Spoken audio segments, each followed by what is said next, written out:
Bismillahirrahmanirrahim. Assalamualaikum warahmatullahi wabarakatuh. Alhamdulillah. Alhamdulillahi rabbil alamin. Wassalatu wassalamu ala asyrafil anbiya'i wal mursalin wa ala alihi wa sahabatihi ajmain, amma ba'du. Allahumma anfa'na bima 'allamtana wa 'allimna ma yanfa'una wa zidna ilman, walhamdulillah ala kulli hal, wa na'udzu billah min hali ahlin nar. Ma'asyiral muslimin wal muslimat, jamaah Masjid Al-Kautsar azani Allahu wa iyyakum ajmain. Tidak bosan-bosannya kita meminta dan memohon kepada Allah Subhanahu wa taala melalui keberkahan bermajelis ilmu, keberkahan silaturahmi, keberkahan berkumpul di rumah Allah Subhanahu wa taala. Semoga ini semua mendatangkan kebaikan dan keberkahan bagi hidup kita. Semoga kita semua dalam keadaan sehat walafiat. Semoga umur kita dipanjangkan Allah dalam kebaikan dan dalam ketaatan di sisinya. Semoga rezeki kita diberkahi. Semoga harta kita dibanyakan oleh Allah. Semoga hutang-hutang kita dilunaskan. Semoga anak keturunan kita disolehkan. Semoga amal soleh yang telah kita kerjakan dan yang akan kita kerjakan diterima dan disempurnakan oleh Allah. Semoga dosa, kesalahan, kealpaan yang telah terbuat, besar atau kecil, disadari atau tidak, diingat atau tidak, diampuni oleh Allah Subhanahu wa taala. Semoga kita semua direzekikan menutup usia di dunia ini dalam keadaan husnul khatimah. Dan semoga kita semua dimudahkan berkumpul di tempat terbaik di akhirat, di dalam surga Allah Subhanahu wa taala.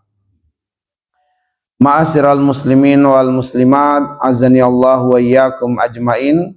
Pada kesempatan yang sangat berbahagia ini, kita bersama-sama akan mentadabburi firman Allah Subhanahu wa taala, Quran surat An-Najm, surah yang ke-53, ayat yang ke-39 hingga ayat yang ke-41. Allah Subhanahu wa taala berfirman, wa allaisa lil insan illa ma sa'a wa anna sa'yahu sawfa yura thumma yujzahul jazaa'al awfa. Wa allaisa lil insan illa ma sa'a, dan tidaklah bagi setiap insan atau setiap manusia illa melainkan ma sa'a, apa yang telah diusahakan atau dikerjakan. Wa anna sa'yahu sawfa yura, dan sungguh apa saja yang telah diusahakan atau dikerjakan di dunia itu sawfa yura, pasti dia akan melihatnya. Tsumma yujzahul jazaa'al awfa, kemudian dia pun dibalas dengan balasan al-awfa yang sempurna. Ma'asyiral muslimin, azani Allah wa iyyakum ajmain. Ayat yang mulia ini mendidik kita bahwa untuk ayat yang kedua, ayat yang ke-39, ketika seorang manusia menghembuskan nafas terakhirnya di dunia, berakhirlah peluang bagi dirinya untuk menambah amal soleh untuk dirinya sendiri. Ketika seseorang menghembuskan nafas terakhirnya di dunia, maka terputuslah peluangnya, berakhirlah peluangnya untuk menambah amal soleh bagi dirinya sendiri. Dan apa saja yang telah dikerjakannya itu, dia pasti akan melihat balasannya. Di dalam Quran surat Ghafir di ayat yang ke-40, man amila sayyi'atan fala yujza illa mislaha wa man amila solihan min dzakarin aw unsa wa huwa mu'min fa ulaika yadkhulunal jannah yurzaquna fiha bighairi hisab. Siapa saja yang melakukan keburukan di dunia ini, dia pasti akan mendapatkan balasan dari keburukan tersebut. Siapa saja yang melakukan kebaikan di dunia ini, apakah dia laki-laki ataukah dia perempuan, dia beriman, maka merekalah yang akan dimasukkan oleh Allah ke dalam surga, dan di dalam surga mendapatkan balasan, ganjaran, keutamaan yang tidak ada putus-putusnya.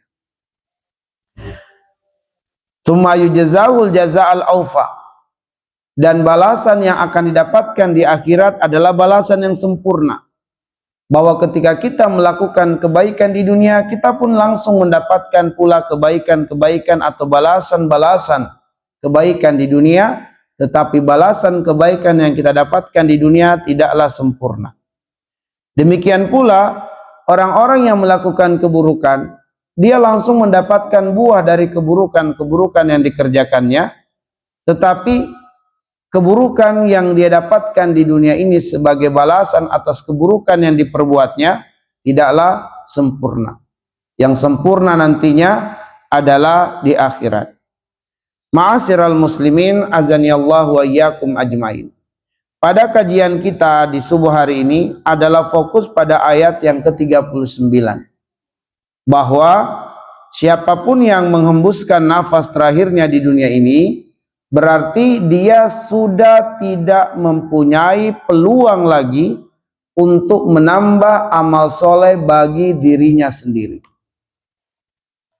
Ma'asyiral muslimin, azanillahu wa iyyakum. Selagi kita hidup di dunia, maka setiap lafaz zikir yang kita ucapkan, misalnya subhanallah, itu menambah amal soleh untuk diri kita. Kita ucapkan hamdalah, alhamdulillah, menambah amal soleh untuk diri kita. Tapi tatkala kita menghembuskan nafas terakhir kita, maka ucapan-ucapan zikir, lafaz-lafaz zikir yang diucapkan ketika di alam barzah sudah tidak lagi menjadi pahala bagi seseorang. Ketika seseorang di alam barzah menyebut nama Allah, dia bertobat, sudah tidak berfaedah lagi. Sudah tidak berfaedah lagi. Karena itulah ma'asyiral muslimin, azanillahu wa iyyakum ajmain, selagi kita diberikan kesempatan hidup oleh Allah Subhanahu wa taala, hendaknya kita mempersiapkan bekal sebanyak-banyaknya. Dan kata Allah, tazawwadu fa inna khairaz zadi taqwa. Berbekallah, sebaik-baik bekal itu adalah takwa kepada Allah Subhanahu wa taala. Ma'asyiral muslimin, meskipun seseorang yang meninggal dunia tidak bisa lagi menambah amal soleh untuk dirinya sendiri, tetapi amal solehnya itu masih berpeluang bertambah dengan dua sebab. Amal solehnya masih berpeluang bertambah dengan dua sebab. Tapi dua sebabnya ini tidak lagi dikarenakan dia yang meninggal itu mampu menambah amal soleh untuk dirinya sendiri. Karena ayat yang mulia ini mendidik kita, mereka yang menghembuskan nafas terakhirnya tidak bisa lagi menambah amal soleh untuk dirinya sendiri. Namun peluang untuk bertambahnya amal soleh masih terbuka. Masih terbuka dengan dua sebab. Sebab yang pertama, dikarenakan adanya amal jariyah yang telah dia lakukan atau dikerjakannya sebelum kematian datang kepadanya. Dan yang kedua, dikarenakan adanya orang-orang yang hidup yang menghadiahkan pahala ibadah atau pahala amal soleh untuknya. Adapun yang pertama, dikarenakan ada amal jariyah yang ditinggalkannya. Berdasarkan hadis Nabi sallallahu alaihi wasallam diriwayatkan oleh Imam Muslim, idza matal insan inqata'a anhu amaluhu illa min salasah. Ketika seseorang meninggal dunia, maka terputuslah kebaikan-kebaikan untuknya. Ini yang kita maksudkan tadi, bahwa ketika seseorang meninggal dunia, dia tidak bisa lagi menambah amal soleh untuk dirinya sendiri. Akan tetapi amal solehnya masih bisa bertambah jika ada amal jariah. Dan amal jariah itu ada 3 kata Nabi. Pertama, min sadaqatin jariyah, apabila dia sebelum meninggal melakukan sedekah jariah. Sedekah jariah yaitu sedekah yang masih dimanfaatkan dan digunakan sehingga jariah, mengalir pahalanya. Ya, mengalir pahalanya, mengalir kepada yang telah bersedekah tersebut. Sehingga sedekah jariah itu adalah sedekah yang langgeng, sedekah yang pemanfaatannya berlangsung lama. Seperti misalnya seseorang mewakafkan tanahnya untuk masjid. Akhirnya di atas tanah wakaf itu dibangunlah masjid. Sebanyak apa hamba-hamba Allah yang sholat di masjid itu, sebanyak apa hamba-hamba Allah yang membaca Quran di masjid itu, bermajelis ilmu di masjid itu, sebanyak itulah pahala yang akan mengalir kepadanya. Karena dia telah mewakafkan tanah untuk hamba-hamba Allah beribadah di atasnya. Mengalir pahalanya. Maka meskipun dia meninggal dunia, kitab amalnya masih terbuka. Dikarenakan pahala-pahala masih tercatat kepadanya karena sedekah jariahnya. Kemudian ma'asyiral muslimin, yang kedua adalah taraka waladan shalihan yad'u lahu. Dia memiliki anak yang anak itu selalu mendoakannya. Sehingga anak yang telah dididiknya, dibinanya, anak ini senantiasa berdoa untuknya, itu menjadi sebab amal soleh bagi yang meninggal, bagi orang tua yang meninggal tersebut. Karena itulah kemudian seorang anak yang soleh adalah selalu mendoakan orang tuanya, selalu memohonkan ampun dari Allah untuk orang tuanya. Dan setiap kali anak yang soleh ini beribadah, secara otomatis amal soleh dari ibadah anak soleh itu mengalir kepada orang tuanya. Hanya karena orang tuanya menjadi sebab anak itu terlahir di muka bumi. Apabila seseorang tidak memiliki anak biologis, tetapi dia tidak akan kehilangan keutamaan taraka waladan sholihan yad'u lahu jika sekiranya dia memiliki anak-anak ideologis, yaitu anak-anak yang dibimbingnya, dibinanya. Katakanlah mungkin ada anak yatim yang dipelihara, atau dia secara rutin menyantuni yatim dan duafa, anak-anak yatim dan duafa, meskipun tidak memeliharanya secara langsung dengan menjadikan anak yatim tinggal di rumahnya, dianggapnya sebagai anak kandung sendiri, tetapi dia secara rutin menyantuni yatim dan duafa, anak-anak yatim dan duafa di panti-panti asuhan misalnya, atau di pesantren-pesantren yatim, atau di rumah-rumah Quran yatim. Dia senantiasa menyantuninya, memberikan beasiswa kepadanya, maka ini pun juga termasuk di antara makna taraka waladan sholihan. Kata para ulama yang mensyarah hadis ini adalah karena kata walad. Waladun itu bisa bermakna anak biologis atau anak kandung, bisa bermakna anak ideologis atau anak binaan. Beda dengan kata ibnun. Kalau ibnun maknanya hanya satu, yaitu anak biologis. Nah, di sini Nabi tidak mengatakan taraka ibnan solihan, tetapi Nabi mengatakan taraka waladan solihan. Maka walad di sini bisa bermakna anak biologis, juga bisa bermakna anak ideologis. Kemudian yang ketiga adalah au ilmin yuntafa'u bihi, atau sebelum dia meninggal dunia, dia adalah seorang guru, seorang pendidik, seorang pengajar yang mengajarkan ilmu kepada orang lain, dan setelah kematiannya ilmu yang telah diajarkan itu diajarkan lagi, diamalkan dan diajarkan lagi, maka orang yang telah mengamalkan ilmunya itu akan terus mengalir pahala kepada yang mengajarkan ilmu. Dan apabila kemudian yang diajarkan mengajarkan lagi, maka ini merupakan multi level amal yang terus mengalir kepadanya. Sehingga ma'asyiral muslimin, meskipun seseorang ini telah meninggal dunia, tapi dia memiliki amal jariah, maka catatan amalnya masih terbuka dan terus dia mendapatkan pahala dari amal jariahnya. Ini sebab yang pertama. Adapun sebab yang kedua, dan inilah yang menjadi kajian kita atau penekanan kita pada subuh hari ini, yaitu orang-orang yang hidup memberikan hadiah pahala amal soleh kepada yang meninggal dunia.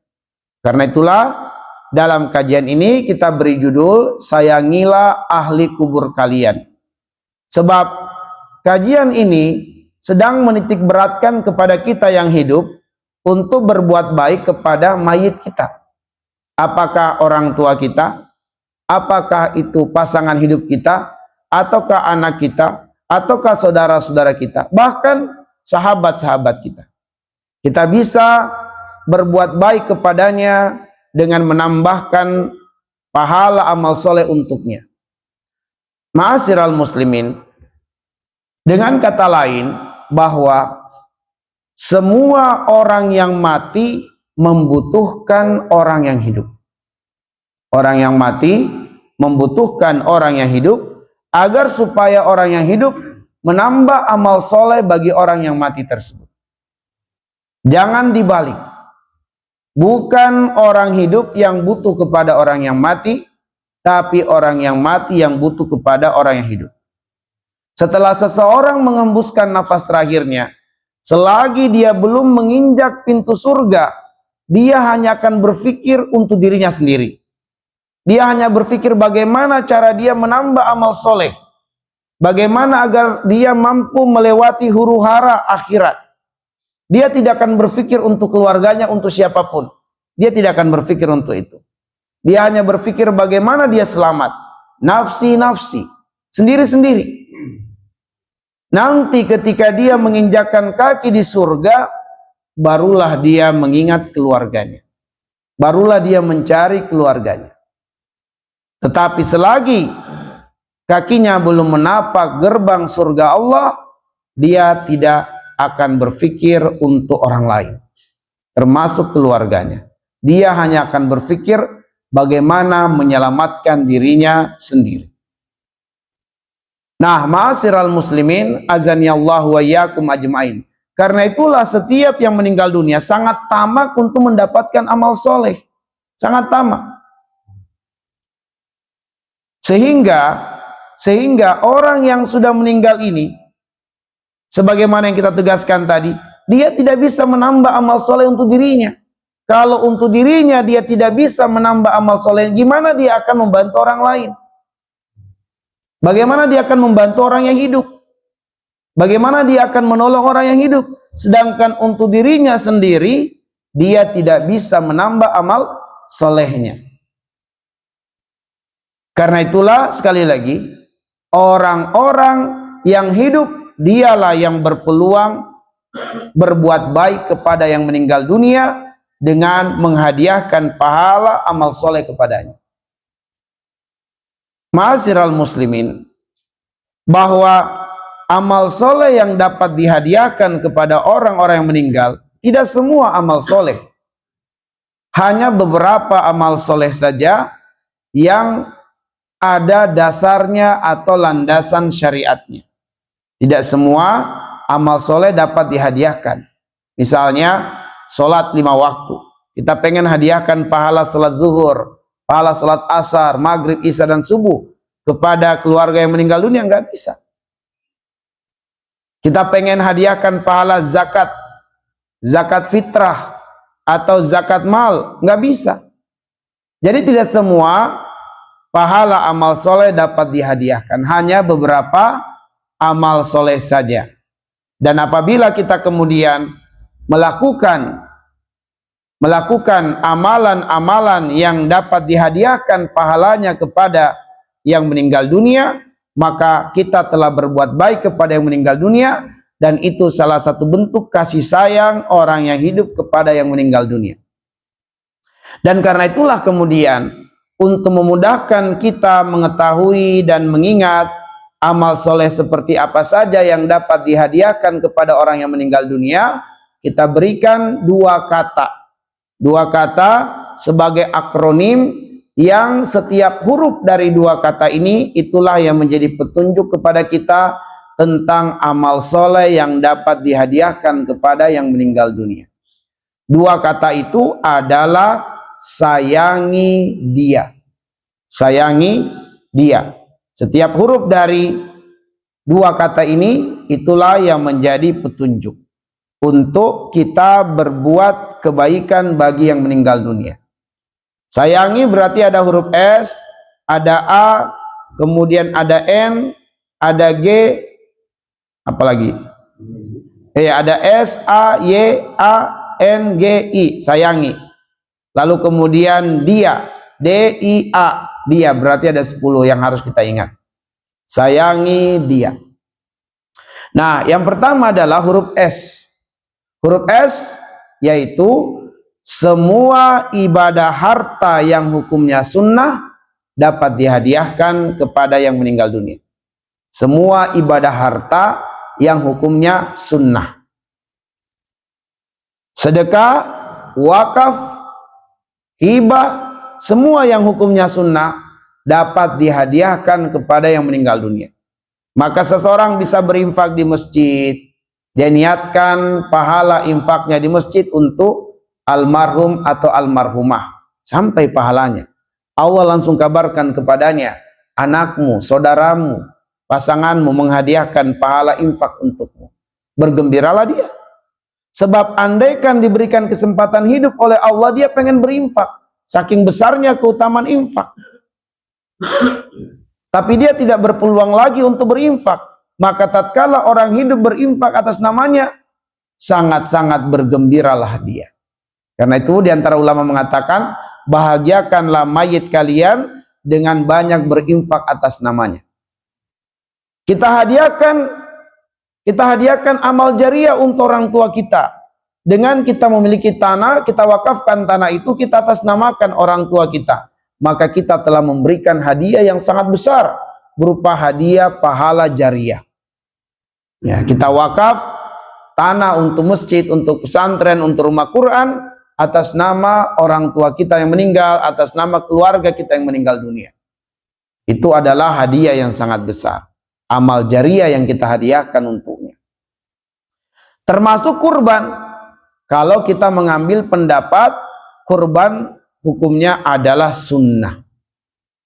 Maka apabila kita mengambil pendapat kurban hukumnya sunnah, berarti kurban itu adalah ibadah harta. Dan karena kita ambil pendapat hukumnya sunnah, maka boleh kita berkurban atas nama keluarga yang meninggal dunia. Kami pribadi karena mengambil pendapat kurban adalah hukumnya sunnah muakkad, maka setiap tahun kami berkurban atas nama keluarga yang meninggal dunia. Di list nama orang tua, nama kakek nenek yang kami juga sudah tidak jumpai, kita list. Walaupun sudah nggak diingat namanya, tulis saja Fulan bin Fulan, ayah dari ayah gitu. Ya, atau kakek, atau bapaknya kakek, saudaranya kakek, kita list. Kita ada rezeki, kita kurban atas nama-nama mereka. Kita hadiahkan pahala kurban. Nah, ini yang pertama. Semua ibadah harta yang hukumnya sunnah dapat dihadiahkan kepada yang meninggal dunia. Maka ibadah harta yang hukumnya wajib tidak bisa. Ibadah harta yang hukumnya wajib tidak bisa disedekahkan. Maka orang yang mengambil pendapat kurban itu wajib, nggak bisa diatasnamakan yang meninggal dunia. Ya. Zakat, dia adalah ibadah harta yang hukumnya wajib, nggak bisa diatasnamakan yang meninggal dunia. Baik, selanjutnya yang kedua adalah huruf A. Huruf A. Huruf A yaitu amalkan puasa untuknya. Amalkan puasa untuknya. Puasa apa yang bisa dihadiahkan untuk yang meninggal dunia? Hanya dua. Puasa qadha dan puasa nazar. Puasa qadha jika memang dia sebelum meninggal ada utang puasa Ramadan yang belum ditunaikan dan belum dilaksanakan. Dan pada saat dia hidup juga tidak diselesaikan fidyah atau tidak dibayarkan fidyah.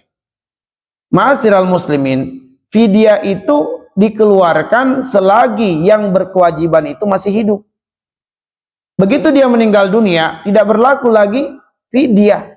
Tapi yang ada adalah qadha puasa yang dilakukan oleh ahli waris. Atau dia memiliki utang nazar puasa atau puasa nazar. Ya, mungkin ada suatu rezeki yang dia dapatkan yang sebelumnya dia telah bernazar, kalau dia mendapatkan rezeki itu dia akan berpuasa sekian hari. Rezekinya didapatkan dan dia belum menuntaskan nazar puasanya, dia ditakdirkan meninggal dunia, maka ahli warisnya atau keluarganya bisa menghadiahkan pahala puasa nazar atau puasa qadha untuknya, sehingga dia akan mendapatkan kabar dari Allah bahwa keluargamu telah menghadiahkan pahala puasa qadha dan juga puasa nazar. Nah, ma'asyiral muslimin, azanillahu wa iyyakum ajmain.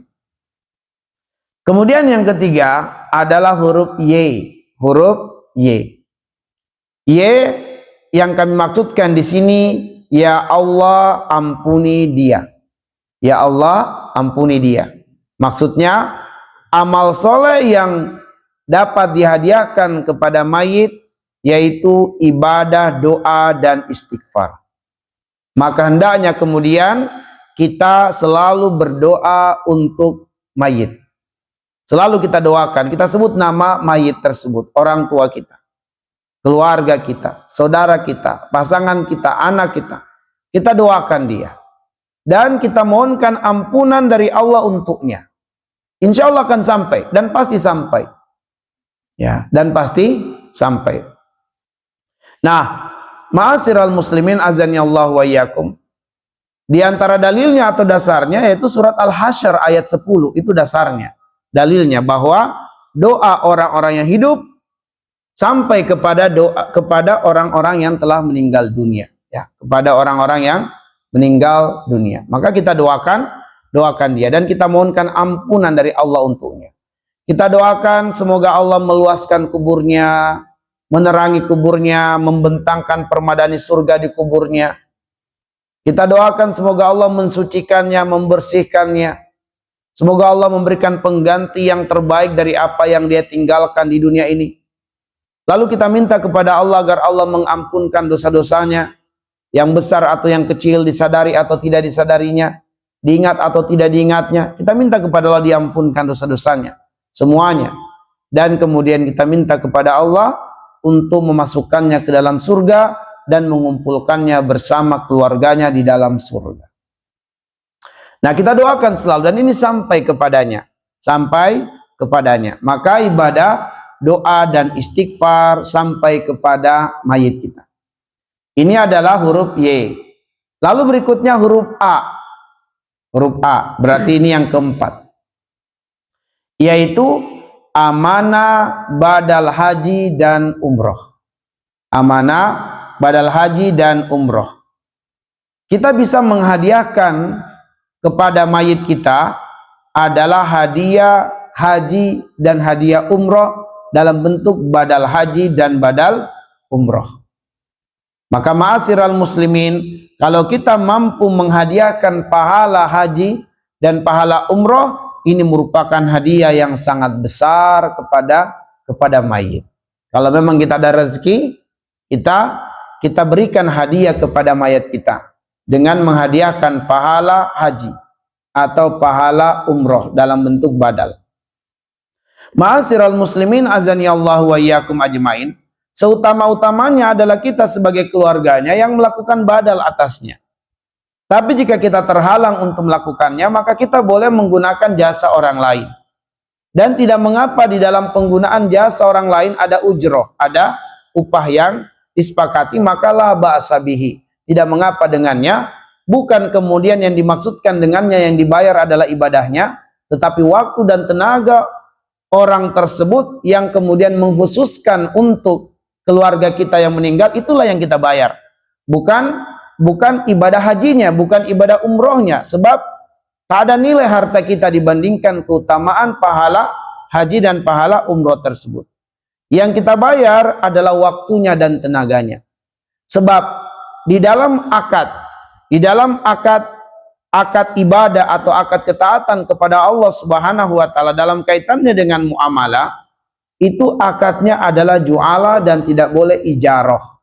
Tidak boleh ijarah, tidak boleh berdagang dalam urusan ibadah Allah Subhanahu wa taala. Misalnya si fulan mengatakan, saya bersedia jadi imam di masjid Anda, tapi saya harus diupah sekian juta. Kalau tidak saya cari masjid yang lain. Ini nggak boleh. Akadnya tidak boleh demikian. Sebab itu masuk dalam kategori ijarah.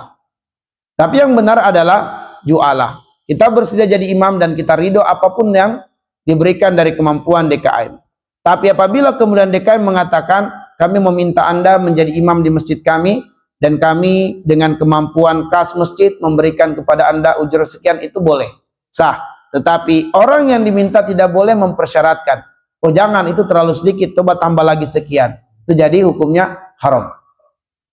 Nah, jadi ma'asyiral muslimin azani Allah wa iyyakum ajmain, maka kita boleh memberikan upah, memberikan ujrah kepada orang-orang yang kita minta bantuannya untuk membadalkan haji atau membadalkan umroh keluarga kita atau mayit kita. Ketika kemudian kita tidak mengetahui berapa ujrah yang mesti kita berikan, maka kita masuk dalam sesuatu yang disebut dengan urf, kebiasaan. Berapa sih rata-rata atau kebiasaan ujrah yang diberikan untuk imam masjid misalnya, atau untuk pelaku badal. Maka itu ada standar yang umum. Ya, standar yang biasanya kita dapat informasi dari travel. Kalau misalnya badal umroh itu rata-rata 3 sampai 5 juta tergantung momennya. Kalau Ramadan karena itu tingkat kesulitannya lebih berat, biaya taksi juga jadi mahal semuanya, biaya bus biasanya sampai 5 juta di bulan Ramadan. Karena semua biaya jadi naik, semua taksi jadi naik, bisa 3 kali lipat, 4 kali lipat harga taksi. Ya.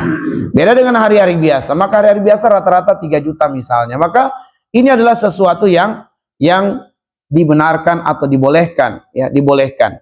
Sehingga ma'asyiral muslim, kita ada rezeki sekitar 3 jutaan, ya udah kita minta kepada orang lain atau sahabat kita yang sedang berangkat umroh misalnya, untuk tolong dibadalkan umroh keluarga saya atas nama fulan bin fulan, kita kirimkan. Nanti kemudian orang tersebut menjalankan amanah badal umroh, mulai dari mikot dia niat ihram atas nama yang telah diamanahkan kepadanya.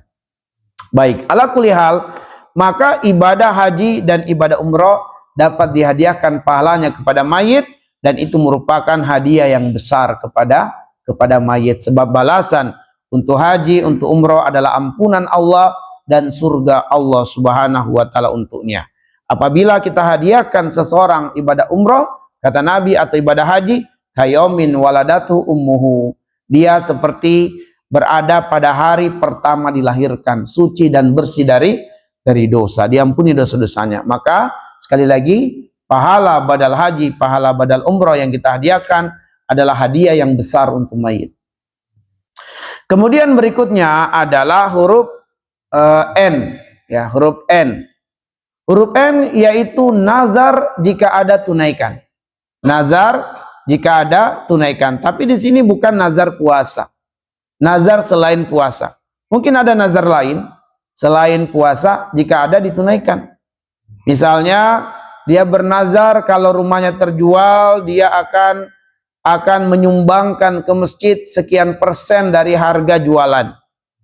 Ya. Lalu kemudian rumahnya laku. Ya, sayangnya nazarnya belum ditunaikan. Nazarnya belum ditunaikan, dia meninggal dunia. Maka ahli warisnya hendaknya mengeluarkan nazarnya, menunaikan nazarnya. Dari harga rumah tersebut dijual berapa dikali sekian persen untuk dinazarkan, ditunaikan nazarnya. Atau mungkin nazarnya memberi makan kepada 10 orang miskin, ditunaikan nazarnya. Atau mungkin nazarnya adalah beritikaf di masjid sekian hari, ditunaikan nazarnya. Ditunaikan nazarnya. Maka itulah cara kita berbuat baik kepada mayit. Jika ada nazar, kita tunaikan nazarnya. Dan ini juga pentingnya, supaya kalau ada nazar jangan didiamkan, disampaikan kepada keluarga kita. Khawatir kita tidur, kita nggak bangun-bangun lagi. Karena di dalam surat Az-Zumar ayat 42 Allah mengatakan, Allahu yatawaffal anfusa hina mautiha wallati lam tamut fi manamiha wa yumsikul lati qada 'alaihal maut wa yursilul ukhra ila ajalin musamma inna fi dzalika laayatin liqaumin yatafakkarun. Di surat Az-Zumar ayat 42 Allah memberitahukan kepada kita ada orang-orang yang tidur lalu Allah menggenggam ruhnya dan Allah tidak mengembalikan ruhnya sehingga dia meninggal dunia dalam keadaan tidur. Nah, ini khawatir kalau kemudian dia ada nazar, lalu kemudian ahli keluarganya tidak mengetahuinya. Ya, maka hendaknya kalau ada nazar diberitakan, dia sampaikan kepada pasangannya, kepada anaknya, Bapak sudah berazam, sudah berniat, bertekad, ya kalau rumah ini terjual, Bapak mau sumbang sekian persen, misalnya. Baik, kemudian berikutnya adalah G, ya G, huruf G, yaitu ganti utang-utangnya atau gugurkan utang-utangnya. Jika kemudian dia yang meninggal ini ada hutang kepada orang lain, maka diantara kebaikan besar yang kita hadiahkan kepadanya adalah melunaskan hutang-hutangnya. Karena kata Nabi SAW, nafsul mu'min mu'allaqah hatta yubda anhu dainuhu. Jiwa seorang muslim akan terkatung-katung. Ya, jiwanya akan terombang-ambing, bahkan terhalang masuk surga jika dia meninggal dalam keadaan ada hutang hingga hutangnya dilunaskan. Ya. Apabila hutangnya tidak dilunaskan di dunia, tidak diselesaikan di dunia, maka dia akan disidang di akhirat, dihadirkan orang-orang yang dia berhutang kepadanya, dan dia akan dituntut untuk membayar hutang-hutang itu, dan dia akan membayar bukan lagi dengan nominal rupiah, tapi dia akan membayar dengan amal solehnya. Jika amal solehnya tidak cukup untuk membayar hutang-hutang, maka dosa dari pemilik piutang yang akan dipikulkan kepadanya. Sehingga kata Nabi, jangan menjadi orang yang muflis, orang yang bangkrut. Siapa orang yang bangkrut? Yaitu orang-orang yang melakukan kezaliman, baik berupa hutang piutang atau yang lainnya, yang menjadikan dia harus membayar kezalimannya itu dengan amal solehnya atau dengan dosa yang dipikulkan kepadanya. Hutang ma'asyiral muslimin azani Allah wa iyyakum. Mungkin hutang kita 1 juta. Tetapi persoalannya adalah kita telah menunda-nunda pembayaran hingga puluhan tahun. Itu adalah kezoliman dan kita harus membayar kezoliman puluhan tahun itu. Maka boleh jadi hutang kita sedikit, tapi kezoliman kita ini yang kemudian menjadikan kita bangkrut di akhirat. Sebab kita harus bayar kezoliman kita. Ingat bahwa semua yang menjalani kehidupan nanti di akhirat, nggak ada yang berpikir untuk ridho dengan orang lain. Semua akan tamak untuk mendapatkan pahala amal soleh, sehingga dia tidak akan berpikir, ya Allah dia kasihan, dia ini sahabat saya dulu, saya pinjamkan uang hutangnya, dia memang belum bayar, gak apa-apa, cukup uang utangnya saja ya Allah, digantikan dengan amal solehnya. Kezolimannya nggak apa-apa, saya ridho. Nggak ada seperti itu. Semua akan berpikir gimana dia bisa menambah amal solehnya. Maka dia mengatakan, ya Allah saya tidak ridho dengan hutang yang dibayarkan. Saya pengen dia juga membayar kezolimannya kepada saya. 10 tahun dia tidak bayar hutangnya, ya Allah. Saya terzolimi dengan itu. Keluarga saya menderita, bahkan nomor saya diblokir oleh dia. Saya mau ya Allah dia bayar kezolimannya 10 tahun itu. Jangan jadi orang yang bangkrut. Bahkan Nabi SAW, ketika ada sahabat yang meninggal dunia, Nabi akan bertanya dulu kepada sahabat-sahabat yang lain yang hadir atau kepada keluarganya. Adakah si fulan yang meninggal ini ada hutang? Jika dia ada hutang, Nabi tidak akan mau menyolatinya. Sampai ada di antara sahabat atau keluarganya mengatakan, ya Rasulullah betul dia ada hutang, tapi sayalah yang akan menanggung hutangnya. Sayalah yang akan melunaskan hutangnya. Barulah Nabi akan menyolatinya. Tapi kalau tidak ada yang mau menanggung hutangnya, Nabi tidak akan menyolatinya. Nabi akan meminta sahabat yang lain, sholatlah kalian untuk sahabatmu yang meninggal ini. Aku tidak akan menyolatinya. Ya, padahal doa Nabi itu mustajab. Kalau Nabi menyolatinya dan mendoakannya itu mustajab. Tapi karena orang ini ada utang, itu bisa menjadi penghalang, maka Nabi tidak mau mendoakannya atau tidak mau menyolatinya. Nah, jadi di antara kebaikan besar yang kita lakukan untuk yang meninggal dunia adalah ganti hutang-hutangnya, lunaskan hutang-hutangnya. Kemudian ma'asyiral muslimin, yang berikutnya adalah huruf I.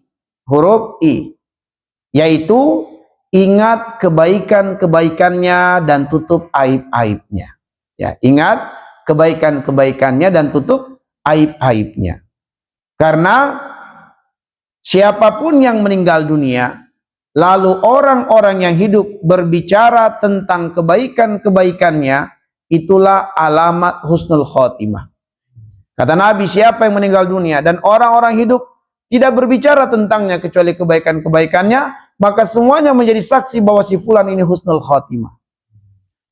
Tapi siapa yang setelah kematiannya orang-orang hidup berbicara tentang keburukan-keburukannya, maka itu alamat su'ul khotimah.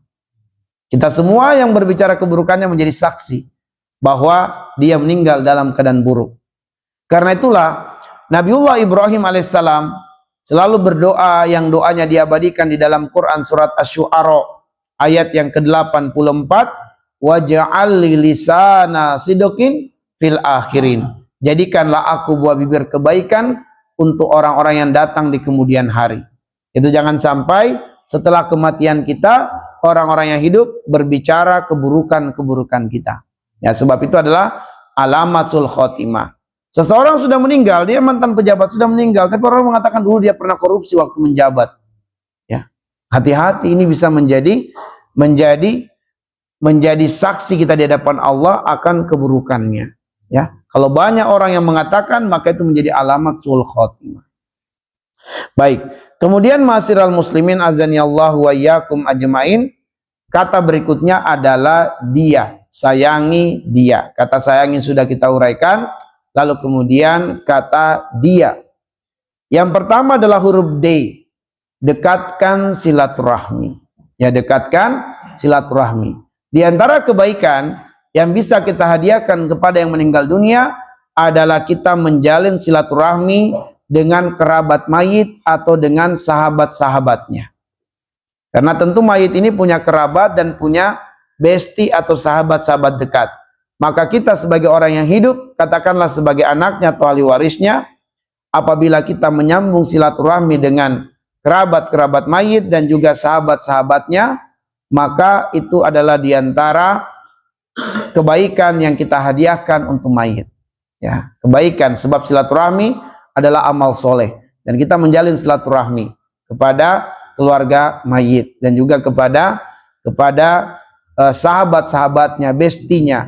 Sehingga sahabatnya akan bernostalgia dengan fulan yang meninggal dunia, dia mengingat kebaikan-kebaikannya, maka ini semua adalah amal soleh yang kita hadiahkan pahalanya kepada yang meninggal dunia, pahala silaturahmi dan pahala kebaikan-kebaikan yang diucapkan.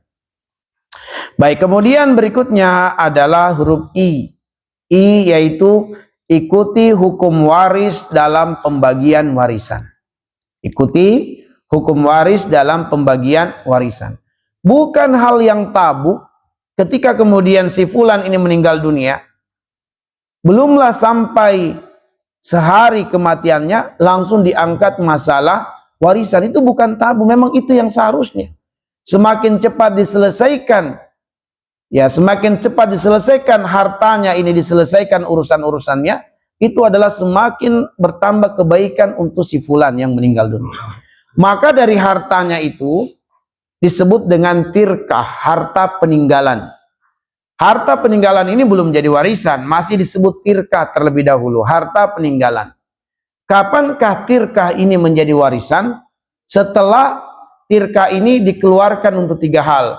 Pertama, hartanya dikeluarkan atau digunakan untuk melunaskan atau membayar biaya-biaya pengurusan jenazah. Sehingga seutama-utama harta yang dikeluarkan dalam pengurusan jenazah adalah harta mayit. Walaupun keluarganya mapan, mampu, dia bisa membayar semua biaya pengurusan jenazah, tapi kita berbicara seutama-utamanya. Seutama-utamanya harta yang digunakan untuk biaya pengurusan jenazah adalah harta mayit kalau ada.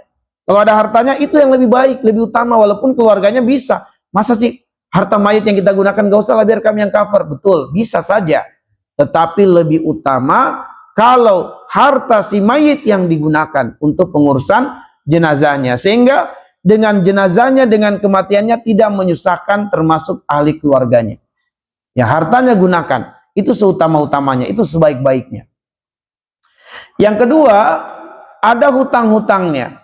Walaupun keluarganya bisa melunaskan hutang-hutangnya, tapi apabila si mayit ini memiliki harta, dan hartanya itu bisa melunaskan hutangnya, maka lebih utama harta mayit yang digunakan pelunasan hutang.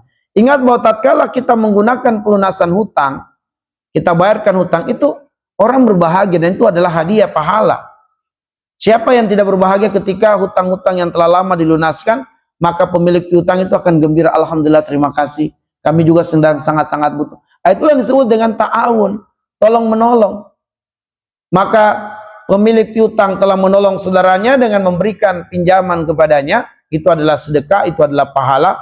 Lalu kemudian orang yang diberikan hutang ini menyegerakan pembayaran, itu juga pahala, itu juga sedekah. Sehingga mereka saling ta'awun dalam kebaikan dan pahala. Nah, makanya menunda-nunda pembayaran itu kezaliman, kecuali dia mengabarkan kepada pemilik piutang bahwa dia kesulitan membayar, sehingga dia butuh kelonggaran dalam pelunasannya. Nah, itu yang kedua. Jadi apabila ada hutang mayit, gunakanlah hartanya itu seutama-utamanya. Kemudian yang ketiga, jika ada wasiat, tunaikan wasiatnya. Jika ada wasiat, tunaikan wasiat. Wasiat itu untuk yang tidak terkategori ahli waris. Ya, wasiat hanya diberikan kepada yang bukan ahli waris. Ahli waris nggak mendapatkan wasiat. Wasiat itu hanya untuk yang bukan ahli waris. Misalnya ada anak angkat yang telah dididik, dibesarkan selama ini. Tentu ketika bapak angkat atau ibu angkat ini meninggal dunia, anak angkatnya nggak dapat warisan, tapi dia bisa mendapatkan bagian dari harta peninggalan mayit dalam bentuk wasiat. Dan wasiat tidak boleh lebih dari 1/3 harta mayit. Baik, kemudian setelah tirka harta peninggalan dikeluarkan untuk hutang, dikeluarkan untuk biaya pengurusan jenazah dan juga wasiat, barulah disebut dengan warisan. Barulah disebut dengan warisan. Maka seadil-adilnya pembagian warisan adalah berdasarkan ketentuan hukum syariat dalam pembagian warisan. Kalau tidak ngerti dalam pembagian warisan, konsultasikan kepada yang mengerti tentang masalah pembagian warisan. Sehingga insya Allah harta yang ditinggalkan oleh mayit menjadi pahala besar untuk ahli warisnya. Dan apalagi dibagi secara adil sesuai dengan syariat Allah, bertambahlah kebaikan yang didapatkan oleh mayit. Tapi kalau kemudian harta menjadi sebab anak-anaknya ya berseteru, bertengkar, bahkan saling membunuh, sebagaimana kasus di Sulawesi, masuk di TV, viral, hanya karena warisan tanah, kakak dan adik saling berbunuhan. Ya, nauzubillah min zalik. Apakah yang meninggal bapaknya atau ibunya akan menanggung dosa? Tidak menanggung dosa, kecuali dia tidak menasihati atau tidak mendidik anaknya. Maka dia akan ikut menanggung dosa karena tidak mendidik anaknya dengan kebaikan. Ya, adapun yang ditinggalkannya akan menjadi pahala kebaikan kalau itu digunakan oleh ahli waris dengan kebaikan, dengan pembagian yang adil, pahala, sebab dia bersedekah, berbuat baik kepada orang yang hidup, yaitu keluarganya dalam bentuk warisan. Baik, kemudian yang terakhir adalah huruf A. A di sini sebagai penutup, yaitu sebagai tanda kita sayangi mayit kita. A, ajak diri kita. Ya, ajak diri kita selagi hidup untuk berbuat baik kepada ahli mayit kita atau kepada keluarga kita yang telah meninggal dunia. Ajak diri kita segera. Jangan tunda-tunda. Ketika kita ada rezeki, kita berinfak, kita bersedekah atas namanya, kita berikan hadiah badal haji, badal umroh. Jangan bakhil untuk kita doakan, sebut namanya dan seterusnya. Ala kulli hal, ajak diri kita untuk berbuat baik dan menyayangi ahli kubur kita. Baik, demikian yang bisa kami sajikan dan sampaikan dari surat An-Najm ayat yang ke-39 hingga ayat yang ke-41. Lebih dan kurangnya mohon dimaafkan. Nakhtafi bihadzal qadar. Nas'alullah ayyaj'alana minal ladzina yastami'unal qawla fayattabi'una ahsanahu. Jika ada hal-hal yang ingin didiskusikan atau ditanyakan, falaihi yatafaddal maskura. Baik, bismillah, alhamdulillah. Nah, bagaimana bertobat dari dosa jariyah? Ya, dosa jariyah maksudnya adalah kita melakukan perbuatan dosa dan diikuti oleh orang lain. Kita menjadi inspirasi orang lain berbuat dosa. Kita menjadi sebab orang lain terinspirasi berbuat dosa. Maka dosa jariyah ini tidak cukup dengan tobat nasuha, tapi harus memutuskan mata rantai dari jariyahnya. Dengan cara apa? Setelah dia tobat nasuha, dia harus berijtihad, mengingat-ingat siapa orang-orang yang dia ajarkan. Misalnya dia punya murid-murid, dia kontak semua, dia hubungi, dia undang. Ya, atau kemudian dia sampaikan bahwa wallahi demi Allah, saya bertobat dengan apa yang sudah saya ajarkan kepadamu dari kejahatan seperti ini. Jika engkau masih melakukannya setelah persaksian tobatku ini, maka tidak ada urusannya lagi denganku. Itu adalah urusan kamu sendiri. Jadi harus umumkan. Dia harus viralkan. Sebagaimana dia menyebarkan keburukan dengan cara dia viralkan, dia pun harus memviralkan tobatnya. Jadi tidak cukup sekedar tobat nasuha. Kalau dia sudah tobat nasuha, tetapi karena ini dosa jariyah, ini akan mengalir terus kepadanya. Dia bertobat dari perbuatan dosa, tapi jariyah dari orang yang telah belajar darinya, telah terinspirasi darinya masih akan mengalir kepadanya. Karena itulah kata Nabi SAW, anak Adam yang pertama yaitu Qabil, sampai detik hari ini, sampai hari kiamat, ketika ada manusia lain yang terbunuh dengan kezoliman, maka dosa pembunuhan masih mengalir kepada Qabil. Apakah Qabil nanti masuk surga? Iya, masuk surga. Tapi sampai kapan kita nggak tahu. Sampai kapan dia di neraka kita nggak tahu. Karena catatan dosanya belum tertutup. Dari mana dasarnya dia masuk surga? Kata Nabi SAW, antara Adam dan Nuh ada masa 1000 tahun. Kullun nas ala tauhid. Semua orang yang meninggal di zaman itu, di masa itu, meninggal dalam keadaan bertauhid. Itu sabda Nabi SAW. Sehingga Qabil akan masuk surga, tetapi dia akan dihukum di dalam neraka. Entah berapa lama dia mendiang di dalam neraka, nauzubillah. Kita nggak tahu.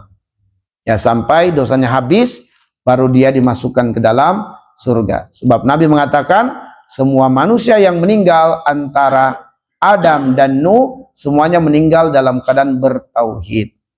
Itu yang pertama. Sehingga tobat tidak cukup dengan sekedar bertobat untuk dirinya, dia juga harus mengumumkan pertobatannya. Jika dia merasa dia pernah memiliki murid-murid dan masih menjangkau orang-orangnya, dia sampaikan bahwa saya sudah bertobat dari apa yang sudah saya ajarkan kepadamu. Misalnya saya mengajarkan kepadamu ilmu sihir, saya mengajarkan kepadamu ilmu perdukunan, saya mengajarkan kepadamu trik untuk melakukan kecurangan dalam dagang tanpa diketahui oleh konsumen misalnya. Nah, semua ini atau cara-cara mencuri, cara-cara mencopet yang cepat, nah itu semua adalah ajaran-ajaran kejahatan. Ya, cara kemudian membobol uang di ATM. Ya, kita ajarkan misalnya ilmu-ilmu ini dan orang gunakan ini, Pak, dosanya mengalir terus. Nah, maka selain kita tobat, kita harus hubungi orang-orang yang kita berijtihad mengingat mereka bahwa ini pernah secara khusus saya ajarkan. Saya trainingkan kepada mereka. Nah, maka kita sampaikan bahwa saya sudah bertobat dari perbuatan itu, maka jika kalian masih melakukannya, saya berlepas diri dari kalian. Nah, itu. Kemudian bagaimana dengan orang tua? Orang tua akan dihukum Allah dan dosa juga akan mengalir kalau orang tua ini tidak pernah mendidik anaknya dengan pendidikan yang islami. Tapi jika kemudian dia telah mendidik anaknya dengan pendidikan islami dan terus dia lakukan pendidikan itu sampai lepas kewajiban mendidiknya, yaitu sampai anak itu menikah. Sampai anak itu menikah, kewajibannya hanya mengingatkan. Tapi sebelum anak ini menikah, itu kewajiban dia mendidik. Ya, setelah anaknya sudah menikah berkeluarga, kewajibannya hanya mengingatkan saja. Ingatkan terus. Tapi mendidik itu harus sampai sebelum dia nikah. Dididik. Ya dididik, dikerasi, ditegasi gitu ya. Supaya dia di jalan Allah Subhanahu wa taala. Kenapa? Sebab apabila dia sudah melakukan pendidikan terbaik untuk anaknya dan dia telah meninggal dunia, anaknya malah melakukan kejahatan, ini kejadiannya seperti Nuh alaihissalam. Bahwa Nuh alaihissalam beberapa anaknya meninggal dalam keadaan kafir, tetapi Nuh tidak dihukum oleh Allah karena kezoliman, kekafiran anaknya. Kenapa? Karena Nuh telah menjalankan peran sebagai orang tua mendidik anak. Dia selalu ajak anaknya, istri anaknya untuk taat kepada Allah. Tidak bosan-bosan Nuh untuk mengajak keluarganya kepada Islam. Ya, tapi memang istri anaknya ditakdirkan oleh Allah Subhanahu wa taala dalam kekafiran. Sehingga Allah mengatakan, "Inna rabbaka huwa a'lamu biman dhallan sabili wa huwa a'lamu bil muhtadin." Hanya Allah yang tahu siapa yang pantas untuk disesatkan dari jalannya dan siapa yang pantas untuk diberi hidayah. Bahwa istri anakmu tidak pantas mendapatkan hidayah dari Allah Subhanahu wa taala. Maka jangan lagi kamu sebut namanya di hadapanku, kata Allah. Jangan lagi kamu berdoa memohon ampun untuknya, sebab mereka semuanya celaka dan kafir. Nah, seperti itu. Jadi orang tua akan dituntut kalau dia tidak menjalankan amanah sebagai orang tua mendidik anaknya. Maka dia pasti dituntut. Tapi jika kemudian dia selalu menasihati, mengingatkan sampai hembusan nafas terakhirnya, lalu anaknya berebut masalah warisan, saling bunuh-membunuh, maka tidak ada lagi urusannya dengan yang meninggal dunia. Ya, dia telah mendapat pahala dengan menghadiahkan atau meninggalkan harta berupa warisan, tapi cara anaknya dalam upaya membagi warisan dengan cara yang haram, ya mereka saling berebut, bunuh-membunuh, ya saling fitnah-memfitnah, ini nggak ada lagi hukuman kepada yang meninggal dunia kalau dia selalu menasihati, mengingatkan dan mendidik anaknya untuk dalam kebaikan dan ketaatan. Allahu a'lam bishawab. Baik. Nah, untuk anak yang meninggal sebelum balik, itu semuanya untuk anak-anak yang lahir dari rahim wanita muslim. Ya, lahir dari keluarga muslim, maka itu pasti masuk surga. Ya, anak-anak yang meninggal sebelum balik, maka mereka meninggal dalam keadaan fitrah, pasti mereka masuk surga. Dan kemudian anak-anak ini akan menjemput orang tuanya di depan pintu surga. Ya, dia akan menjemput. Ya, kata Nabi SAW, tidaklah seorang hamba yang diambil kekasihnya oleh Allah, kecuali Allah akan menggantinya dengan lebih baik dari itu. Di antara kebaikan Allah sebagai pengganti adalah Allah takdirkan anak-anaknya itulah yang menariknya, menjemputnya masuk ke dalam surga. Karena dia ridho dengan kematian kekasihnya, yaitu anaknya.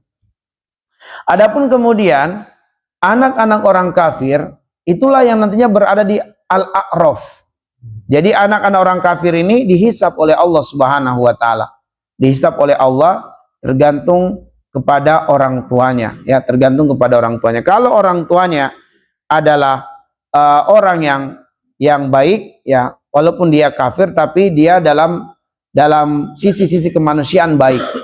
Ya, sisi-sisi kemanusiaan baik, maka anak-anaknya bisa masuk ke dalam surga Allah Subhanahu wa taala. Tapi kalau kemudian orang tuanya bejat, jahat, anak-anak ini kalau tumbuh besar dia akan mengikuti orang tuanya, maka dihukum oleh Allah Subhanahu wa taala, tapi tentu ringan. Maka mereka nanti berada di Al-A'raf, di tempat yang tinggi, dan mereka dihisab oleh Allah dan terserah Allah Subhanahu wa taala nantinya. Apakah balita orang-orang kafir masuk surga? Ya, karena mereka terkategori suci, ataukah mereka akan dihisab dengan ilmu Allah Subhanahu wa taala tentang masa depan mereka kalau hidup. Ya, Allah tahu tentang masa depan manusia. Sebab itulah ketika Khidir membunuh seorang anak yang masih balita, mohon maaf, bukan balita, belum balik, dibunuh oleh Khidir, karena Khidir diberitahu oleh Allah kalau anak ini panjang umur, dia akan membuat bapak ibunya kafir. Ya, satu keluarga kan kafir semua karena anak ini kalau jadi pemuda nantinya. Maka karena itu adalah qada Allah Subhanahu wa taala, kalau anak ini tumbuh besar dia akan menjadi kafir dan menjadikan keluarganya semua kafir, maka ini adalah qada Allah, maka Khidir membunuhnya supaya dia meninggal dalam keadaan sebelum balik, sehingga dia meninggal suci dan fitrah, dan bapak ibunya adalah mukmin, sehingga bapak ibunya meninggal dalam keadaan mukmin nantinya, dan kematian anak ini diridhoi oleh orang tuanya karena mereka mukmin, maka Allah akan memberikan pengganti kepada orang tuanya dengan pengganti yang lebih baik. Maka Khidir melihat maslahat yang besar kalau anak ini mati, maka dibunuh oleh Khidir. Tapi Musa berontak. Musa berontak karena bertentangan dengan syariat. Kenapa membunuh? Apa salah anak ini? Kenapa harus dibunuh? Nah, itu karena Musa tidak mengetahui masa depan anak tersebut. Khidir pun tidak tahu, tapi dia diberitahu oleh Allah Subhanahu wa taala. Ini menunjukkan bahwa Allah mengajarkan ilmu kepada Khidir yang tidak diajarkan kepada Musa alaihissalam, dan ini tentu ilmu Allah. Dalam surat Al-Hadid ayat 22 Allah mengatakan, inna dzalika 'alallahi yasir. Bagi Allah tidak ada yang sulit, semuanya mudah. Allahu alam shawab. Cukup? Baik, naktafi bihadzal qadar. Nasallallahu ayyaj'alana minal ladzina yastami'una al-qawla fayattabi'una ahsana. Subhanakallahumma bihamdik asyhadu an la ilaha illa anta astaghfiruka wa atubu ilaik. Assalamualaikum warahmatullahi wabarakatuh.